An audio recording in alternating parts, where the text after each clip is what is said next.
often want to add terms of a sequence together, and that brings us to what is called partial sums of a sequence. Suppose we have a sequence that is listed this way: a sub 1, a sub 2, a sub 3, a sub 4. The nth term is just a sub n, and this is an infinite sequence. Now we define the partial sums this way. The first partial sum is actually just the first term. But after that, we'll be adding terms together. The second partial sum is the first term plus the second term. The third partial sum is the first term plus the second term plus the third term. So I bet you can see what the fourth partial sum would be. The first term plus the second term plus the third term plus the fourth term.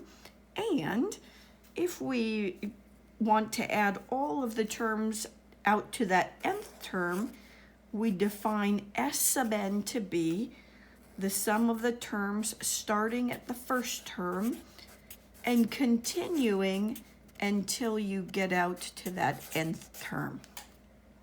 So now let's practice doing a few problems. Let's say that our sequence looks just like this. You're given an actual sequence, and it is 6, 12, 18, 24, 30, 36. So there's my sequence. And maybe we're told to find the fourth partial sum. And we often use it's a capital S for sum. So for this one, it's just asking us to take the sum of the first four. Those aren't needed. So S sub 4 would equal 6 plus 12 plus 18 plus 24. And let's see, the sum of these two would be 30. The sum of these two is 30. That would mean the fourth partial sum is 60. And that problem is finished. Let's do another one. Let's have a little bit more involved in this next one. We'll say that the sequence is defined this way. The nth term of the sequence is 11n minus 2. So we're given a formula for the sequence, and now we're to find the fifth partial sum. So that means we need to find the first 5 terms. So I'm just going to list them this way: a sub 1, a sub 2, a sub 3, a sub 4, and a sub 5. I need all 5 of those. And remember, we substitute in this number for n in each case. So I have 11 times 1 minus 2. I have 11 times 2 minus 2. And 11 times 3 minus 2. And 11 times 4 minus 2. And 11 times 5 minus 2. So these will be the terms of the sequence, or the first 5 terms of the sequence. So we have 9. Let's see, 22 minus 2 is 20. 33 minus 2 is 31. 44 minus 2 is 42.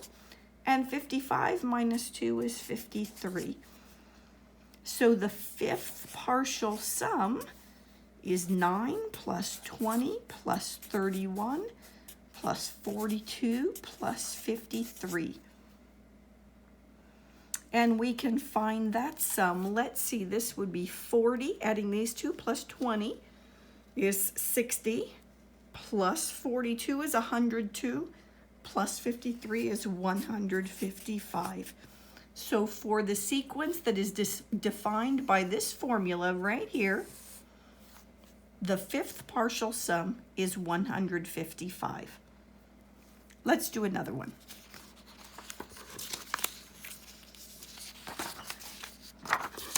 Let's make it this. The terms of the sequence will be defined this way. A sub n equals 1 over n minus 1 over n plus 1. So a little bit fancier formula here. But the question is now going to be this. find the first partial sum, the second partial sum, the third partial sum, the fourth partial sum, and the nth partial sum. And in fact, that means we're going to find a formula for the nth partial sum. So let's do this slowly and carefully, and hopefully finding the first four partial sums will help us get to this one. So here we go. The first partial sum is the first term, and we put 1 plus 1, that gives us 2. It's just that. Now I can do the arithmetic, but I'm going to do it this way for a reason. I'm going to try to see if we can't figure out a pattern that will lead us to S sub n. Here's the second partial sum. It's the first term. Remember, this is the first term right here. It's the first term plus the second term. Now the second term, remember, means we put in a 2 here. So we'd have 1 over 2 minus 1 over 2 plus 1. That means minus a third. S sub 3, the third partial sum, is 1 over 1 minus 1 over 2. That's the first term. Second term is 1 over 2 minus 1 over 3. The third term means we substitute in a 3 here, is 1 over 3 plus 1, oops, minus, that's important, minus 1 over 4. And the fourth partial sum, here we go, 1 over 1 minus 1 over 2 plus 1 over 2 minus 1 over 3 plus 1 over 3 minus 1 over 4 plus 1 over 4 minus 1 over 5. And notice what happens in each case. For this sum right here, this minus 1/2 and this plus 1/2 will cancel. So let me first write the first partial sum. We have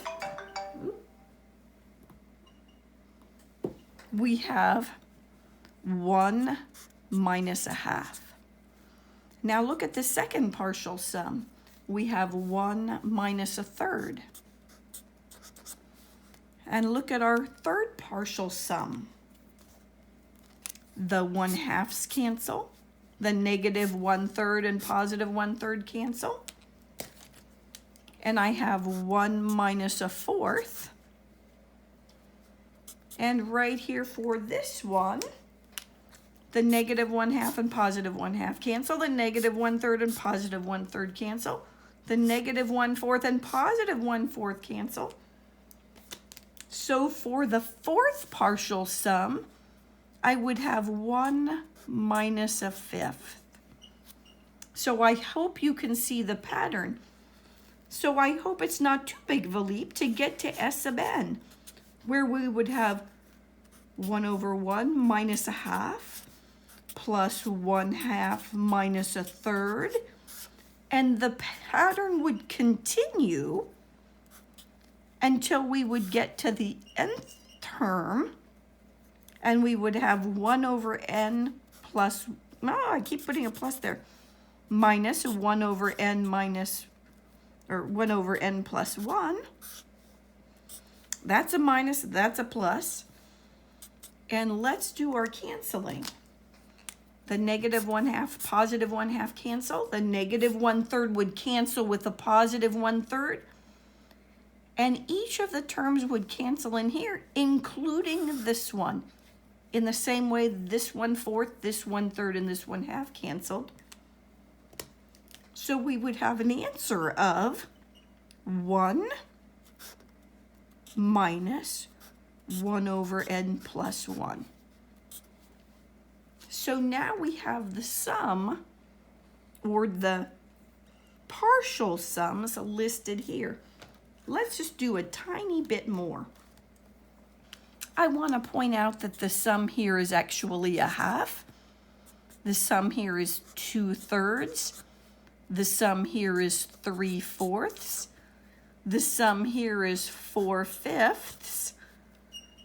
Now look, this second partial sum was 2/3.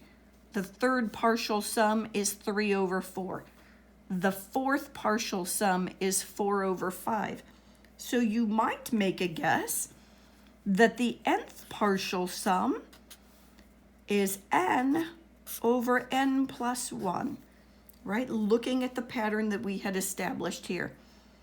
Let's confirm that that's true. Let's look at this expression. 1 minus 1 over n plus 1. If you get a common denominator here by multiplying by n plus 1 over n plus 1, we would have n plus 1 minus 1 over n plus 1. The n's or the ones cancel and we have n over n plus 1, and that's the expression we were guessing right here. So here are our first partial sum, second partial sum, third partial sum, fourth partial sum, and our nth partial sum.